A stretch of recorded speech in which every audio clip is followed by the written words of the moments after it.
ఒక అల్పుడు, నేను అల్పుడు అంటుంటే మళ్ళీ వేరే అనుకోకండి, వేమన్న గారు చెప్పిందే చెప్తున్నాం. ఒక అల్పుడు, ఎన్టీ రామారావు గారు చెప్పినట్టు ఒక అంగుష్ట మాత్రుడు, ఒక తుచ్చుడు ఈరోజు ఈ రాష్ట్రానికి ముఖ్యమంత్రిగా ఉండడం అనేది ఈ రాష్ట్ర ప్రజల దురదృష్టం, ఈ రాష్ట్రం యొక్క దురదృష్టం.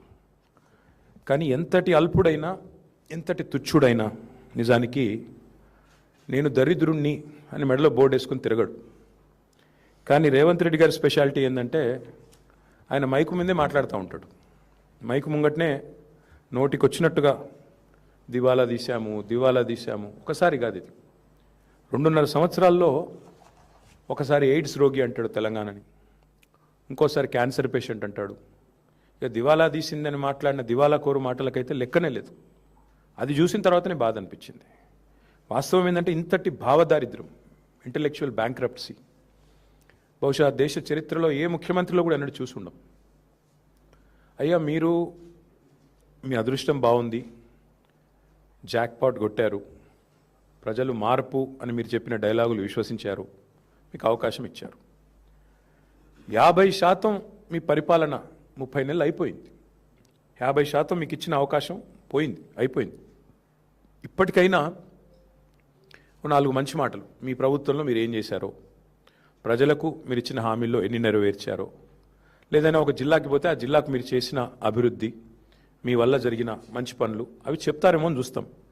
కానీ ఇంత ఇంటెలెక్చువల్ బ్యాంక్రప్ట్నెస్, ఇంత భావదారిద్ర్యం, రాజకీయ భావదారిద్ర్యం, ఇంత విచిత్రమైన పరిస్థితి బహుశా భారతదేశంలో ఏ రాష్ట్రంలో ఏ నాయకుడు, ఎంతోమందిని చూసాం, ముఖ్యమంత్రుల్ని, ప్రధానమంత్రుల్ని, కానీ ఎవరిలో ఇంతటి భావదారిద్ర్యం ఏమైతే చూడలేదు. అదంటారు చూడండి, తింటున్న పళ్ళెంలోనే మనుబోసుకున్నట్టు, తింటున్న అన్నంలోనే ఉంచినట్టు, నువ్వు నడుపుతున్న రాష్ట్రాన్ని తిట్టడం ఏం దరిద్రం అది నాకు అర్థం కాదు. నీవే కదా ప్రభుత్వానికి అధినేత, నువ్వు రాష్ట్రానికి ముఖ్యమంత్రి నువ్వు. సరే, ఇంకా ఎన్ని రోజులు ఆ విషయం చెప్పే పని మాకైతే అర్థం కావట్లేదు. నేను ఆయన మాట్లాడిన మాటలు, ఢిల్లీకి పోతే ఇజ్జత్ లేదు, ఆయనే చెప్తాడు ఢిల్లీకి పోతే అక్కడ గౌరవం లేదు, ఇజ్జత్ లేదు అని. మరి 72 సార్లు ఎందుకు పోతున్నావు? ఏ ముఖ్యమంత్రి ఇంతవరకు సాధించిన రికార్డు నువ్వే సృష్టించినావు. 30 నెలల్లో 72 సార్లు అంటే సగటున నెలకు కనీసం 2.5 సార్లు ఢిల్లీకి పోతా ఉన్నావు. ఎవరు రమ్మంటున్నారు నేను? మరడా ఎందుకు పోతున్నావు?